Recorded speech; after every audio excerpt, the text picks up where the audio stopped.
Okay, so there's something that's been coming up in various spheres of my life over the past couple of weeks, and it is the idea or the concept of leadership. Here's the thing though, I think we've got it all wrong. Is this thing on?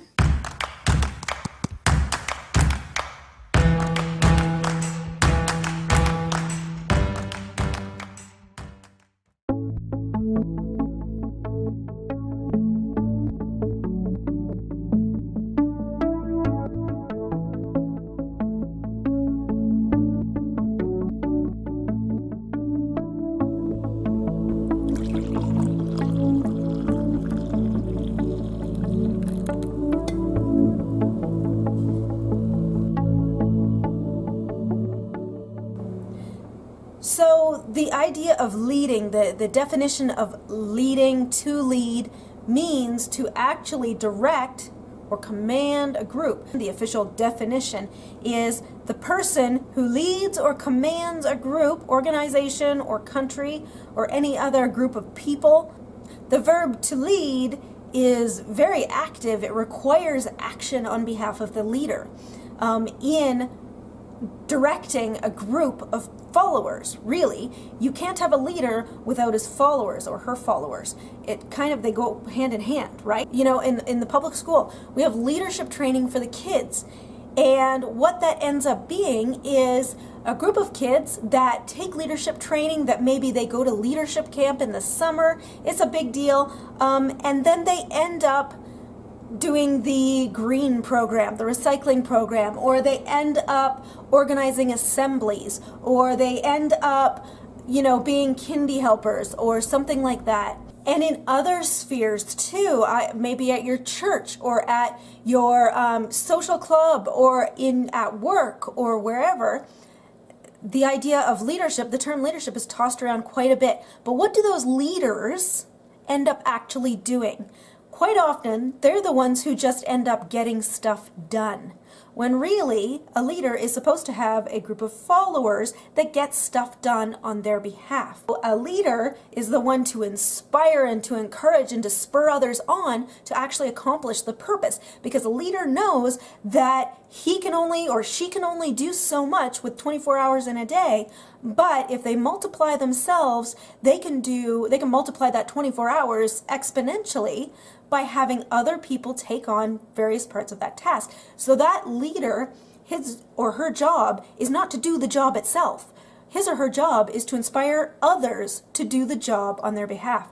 When we get kids and tell them that we're training them to be leaders, and then tell them that they need to take care of the recycling at school every week, we're not really putting them in leadership roles. We're putting them in doer roles, in servant roles, in follower roles. I wonder maybe if that's what we're actually looking for. Maybe we're just looking for doers. We're looking for more hands to get the work done, when really the leaders are up at the top and they're doing what they're supposed to be doing. They're taking care of the organization, they're creating a vision or a mission or whatever for the organization, and they're coming up with these ideas of things that need to be done, and then they're finding others to actually do those jobs, those followers to do those jobs, which is great. But let's call them what they are. Let's not call them leaders. Let's call them the doers or the accomplishers or the action people or whatever.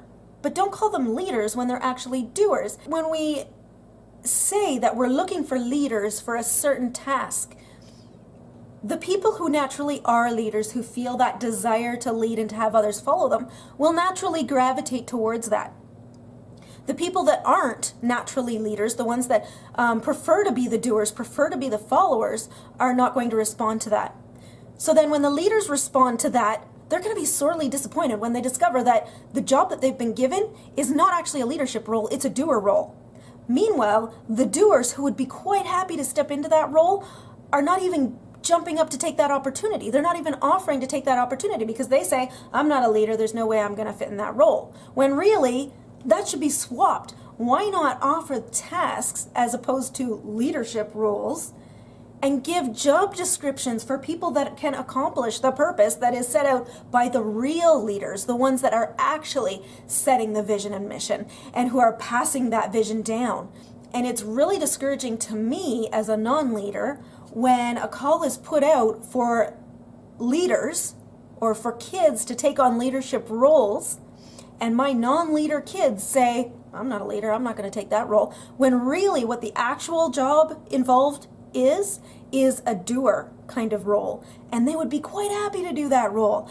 When it doesn't involve, recruiting other people, when it doesn't involve inspiring and encouraging other people to take on the task, to pick that up alongside them, then they're quite happy to do that. So when you're putting out a call for leaders, you're canceling out, you're ignoring this other part of the population that will actually accomplish what you want them to accomplish in that position.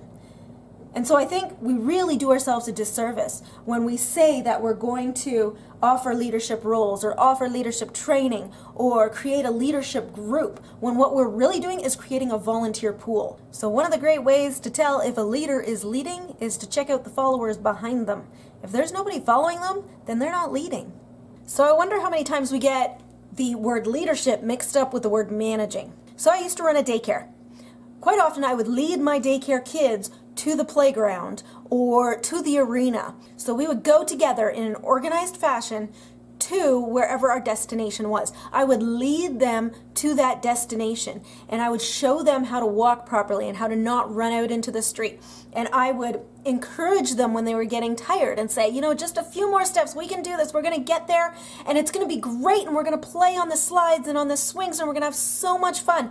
And I would cast that vision and give them hope for that future destination. When I managed my daycare kids, they would be in the backyard or they would be at the playground and they would be running around and playing. And, if one of them started to hit another one, I would step in and say, no, we don't do that. That's not how we behave. Or if they were playing nicely together, I would say, great job, you're doing great. I would supervise and make sure everything was being done the way it should be done. But we weren't working on moving towards a destination together. We were all in one place together. And I think more often than not, what we call a leadership position is actually a managerial position. And you're just supervising people in their specific roles. And if they do something that they're not supposed to do, you step in and say, well, that's not how we do things. Or if they do things in a good way, you say, yay, that's good. But you're not pushing them towards a certain goal. You're not pushing them towards a vision.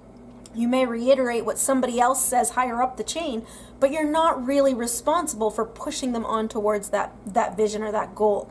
The leader is the one who is then moving that managed group on towards the goal. So when we call people leaders, what are we actually expecting them to do? Are we expecting them to be the ones that are casting the vision and creating the goals and the mission and pushing people to move forward towards that goal?